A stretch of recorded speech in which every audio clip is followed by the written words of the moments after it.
میرے نبی پاک نے فرمایا 3 کام کرو تمہیں فائدہ ہوگا۔ حضرت عبدالرحمن ابن عوف فرماتے ہیں میں نے اس کا تجربہ کیا اس حدیث کا، اور آپ فرمایا کرتے تھے مجھے اللہ کی عزت کی قسم جو میرے نبی نے کہا حق اور سچی کا ہے، حق اور سچ کا ہے۔ حضور سید عالم صلی اللہ علیہ وسلم نے فرمایا صدقہ دینے سے مال کم نہیں ہوتا، صدقہ دینے سے مال جی کیا کرنے سے، یہ وعدہ ہے نبی پاک کا، صدقہ دینے سے پیسے اچھا بتائے نا جی مجھے 1000 میں سے 500 دے دیا تو باقی کتنے رہ گئے؟ تو حضور فرما رہے ہیں کم نہیں ہوتے، 1000 دے دیا تو باقی کتنا بچا؟ نہیں بھائی، میرے محبوب فرماتے ہیں تو اللہ کے رستے میں ایک دے وہ تجھے 700 گنا کر کے واپس عطا فرمائے گا۔ نبی پاک نے فرمایا صدقہ دینے سے مال کم نہیں ہوتا، اور فرمایا معذرت کرنے سے عزت میں کمی نہیں آتی، معذرت کرنے سے عزت میں کمی، اللہ اکبر، معذرت کرنے سے عزت میں کمی، اور حد کر دی میرے حبیب نے، فرمایا تو رب کی رضا کے لیے عاجزی کر، تیرے نبی کا وعدہ ہے اللہ تجھے عزت عطا فرما دے گا، تو جھک جا اللہ کی رضا، عاجزی اختیار کر، سادگی اختیار کر، سادگی عاجزی کر، تجھے اللہ دو باتیں اس میں ارشاد، ایک معذرت کر غلطی ہو جائے، اور دوسرا پہلے عاجزی کی بات سنیں۔ حضرت عمر بن عبدالعزیز بادشاہ تھے، سوئے ہوئے تھے، غلام بھی پاس آرام کر رہا تھا، مہمان بھی آئے تھے، غلام کی ڈیوٹی تھی ہر وقت حضرت کے پاس رہنا، اب سوئے ہوئے دیر ہو گئی، غلام بیچارہ تھوڑا تھوڑا اونگ آتے آتے سو گیا، حضرت چراغ روشن تھا کچھ لکھ رہے تھے، مہمان بیٹھا تھا، خادم سو گیا، اب چراغ نہ آہستہ آہستہ گل ہو گیا، بجھ گیا، حضرت اٹھے، بوڑھے آدمی تھے، چراغ صحیح کرنے، مہمان کہنے لگے حضور میں نہ کر دوں، میں نہ کر دوں، کہنے لگے نہیں تم مہمان ہو، مہمان سے خدمت نہیں لی جاتی، تو اس نے کہا غلام کو جگائیے، فرمانے لگے ابھی تو بیچارہ سویا ہے اور نیند سے بیدار کر دوں، خود گئے، اس میں تیل دوبارہ ڈالا، بتی ٹھیک کی، جلائی، واپس آ گئے، وہ مہمان اب بادشاہ کا مہمان بھی تو کوئی بادشاہ ہی ہوگا نا،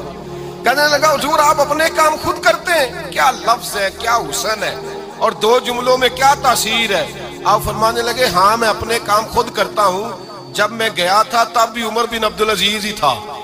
اور جب چراغ صحیح کر کے واپس آیا ہوں تو پھر بھی عمر بن عبدالعزیز ہی ہوں، میرے اندر کوئی تبدیلی آئی، میں وہی ہوں جو گیا تھا۔ حضرت سیدنا فاروق اعظم رضی اللہ تعالیٰ عنہ فرماتے میں بیٹھا تھا، اور ابھی 3 دن ہوئے تھے نبی پاک صلی اللہ علیہ وسلم کے وصال ظاہری کو، میں بیٹھا ہوا تھا، 2-3 بچیاں آ گئی، اور حضرت ابو بکر صدیق رضی اللہ تعالیٰ عنہ کے سامنے آ کے بیٹھ کے رونے لگی، جناب صدیق اکبر رضی اللہ تعالیٰ عنہ کا بچیوں روتی کیوں ہو؟ تو کہنے لگے آپ خلیفہ بن گئے ہیں، جب سے ہمارے ابا کا انتقال ہوا تھا ہمارا ذریعہ معاش یہ تھا کہ ہم نے بکریاں رکھی ہوئی تھی، آپ روز آتے تھے بکریوں کا دودھ دھوتے تھے، ہم پی بھی لیتی تھی، بیچ کے گزارا بھی کر لیتی، اب آپ تو خلیفہ بن گئے کون آیا کرے گا؟ تو حضرت ابو بکر صدیق فرمانے لگے تمہیں پتہ ہے جو خلیفہ ہوتا ہے وہ تو خادم ہوتا ہے قوم کا، میں آیا کروں گا۔ حضرت ابو بکر صدیق روزانہ اٹھتے عصر کے بعد اور جاتے، خلیفہ ہونے کے باوجود ان بچیوں کی بکریوں کو پکڑتے، دودھ دھوتے، ان کے گھر میں دے کے آتے۔ حضرت فاروق اعظم جب بھی دیکھتے تو کہتے ابو بکر تو پیچھے آنے والوں کے لیے رستہ بڑا مشکل کر رہا ہے، بڑا مشکل کر رہا ہے، جگر راہ وفا میں نقش ایسے چھوڑ آیا ہوں، میں جس منزل سے گزرا ہوں وہ اب تک یاد کرتی ہے۔ حضرت سلمان فارسی رضی اللہ تعالیٰ عنہ صوبے کے گورنر تھے، سادہ سا لباس پہن کر، سادہ سا، بس اسٹاپ پہ کھڑے تھے، جہاں سے لوگ اندر داخل ہوتے تھے، جہاں سواریاں باندھی جاتی تھی، آج ہم اپنے زبان میں اسے بس اسٹاپ کہتے، باہر کھڑے تھے، کوئی مہمان آ گیا کسی کا، اس نے دیکھا سادے سے کپڑے ہیں، خستہ سی حالی ہے، اس نے سمجھا کوئی کلی ہے شاید معاذل، کوئی ملازم ہے، کہنے لگا وہ خادم ادھر آؤ، ادھر آؤ، آپ قریب گئے، کہنے لگے میرا سامان اٹھاؤ۔ امام غزالی فرماتے ہیں جب تو علم پڑھنے بیٹھتا ہے تو یہ بھی خیال کرنا تیرے اندر تکبر کا بوٹا نہ لگ جائے، عاجزی اختیار کرنا، عاجزی، سر پہ رکھا ہوا ہے سامان، حضرت سلمان فارسی نے گورنر صاحب نے اس آدمی کا، مہمان کا سر پہ سامان رکھا اور جا رہے، سنو اور غور کرو، جب جا رہے تھے جو آدمی بھی ملتا گورنر صاحب ہمیں دے دے،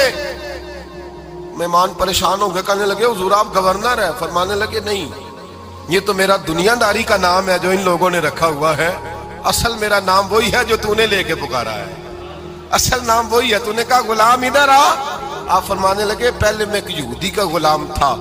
پھر رب تعالیٰ نے فضل کیا تو میں محمد عربی کا غلام ہو گیا، رسول اللہ کا غلام ہو، اور جب میں نبی پاک کا غلام ہوا ہوں تو اس سارے صوبے کا امام ہو گیا ہوں، تو اصل تو میں غلام ہی ہوا نا۔ دوسرا میرے نبی پاک صلی اللہ علیہ وسلم میں ایک تو عاجزی سے عزت ملتی ہے، تکبر سے عزت، وہ جو بندہ جھجکتا ہے نا تیرے نیڑے جانے سے، تو کہتا ہے میری بڑی عزت کرتا ہے، وہ عزت نہیں کرتا۔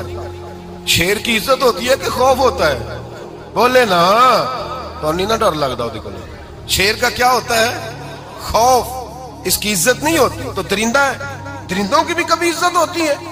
تو جو آدمی ڈنڈے کے زور پر لٹکا کے ڈنڈا اور وہ لوگوں سے عزت کرا رہا، تو بھائی یہ تیری عزت نہیں ہے، تیرا خوف ہے۔ عزت عاجزی میں ہے، انکساری میں ہے۔ اور دوسرا میرے نبی پاک صلی اللہ علیہ وسلم نے فرمایا عزت معاف کرنے میں ہے۔ عزت کس چیز میں ہے؟ بدلہ لینے میں عزت، یہ حقائق ہے۔ عزت بدلہ لینے، جس نے ایک تھپڑ کے جواب میں 2 مارے وہ باعزت نہیں، بلکہ مسند امام احمد بن حنبل پڑھی، حضرت موسیٰ علیہ السلام کوہ طور پہ کھڑے، میرے رسول پاک علیہ السلام فرماتے ہیں جناب موسیٰ علیہ السلام نے اللہ کی بارگاہ میں عرض کیا، اے اللہ ساری دنیا کہتی ہے ہم عزت والے ہیں، ہم عزت والے، من اعز عبادک یا اللہ، اے اللہ تو بتا تیرے بندوں میں عزت والا کون ہے؟ تو حضرت موسیٰ کہتے ہیں رب کریم نے فرمایا اذا قادر غفارا، جس کے پاس بدلہ لینے کی طاقت ہو پھر بھی معاف کر دے وہ بڑی عزت والا ہوا کرتا ہے۔ جو اینٹ کے جواب میں پتھر مار سکتا ہو، جو گولی کے جواب کے اندر 15 گولیاں مار سکتا ہو، لیکن معاف کر دے وہ بڑی عزت والا ہے۔ عزت والا ہے جو معاف کرے۔ حضرت فخر جہاں دہلوی بہت بڑے درویش تھے، سلسلہ عالیہ چشتیہ کا بہت بڑا نام، اور اس صوفی کے آپ حالات پڑھیں تو رب کریم نے بڑا ہی نوازا ہوا تھا۔ دلی کی جامع مسجد کے خطیب، اور ان کی کرامت یہ تھی کہ جو آدمی آ کے سامنے کھڑا ہوتا تھا نا اسے بتانا نہیں پڑتا تھا کہ میرے دل میں کیا ہے، بتانا نہیں پڑتا تھا۔ سامنے آ کے کھڑا ہوتا تھا تو حضرت ہاتھ اٹھاتے تھے، کہتے تھے اللہ یہ بے اولاد ہے اسے اولاد عطا کر دے۔ دوسرا آ کے کھڑا ہوا، خوشی نہیں ہو رہی آپ کو؟ دوسرا آدمی کھڑا ہوا، دوسرا آدمی، اس نے آ کے کہا دعا کے لیے سامنے کھڑا ہوا، تو حضرت کہنے لگے اے اللہ بیمار ہے، وہ کہتا میرے دل میں بات تھی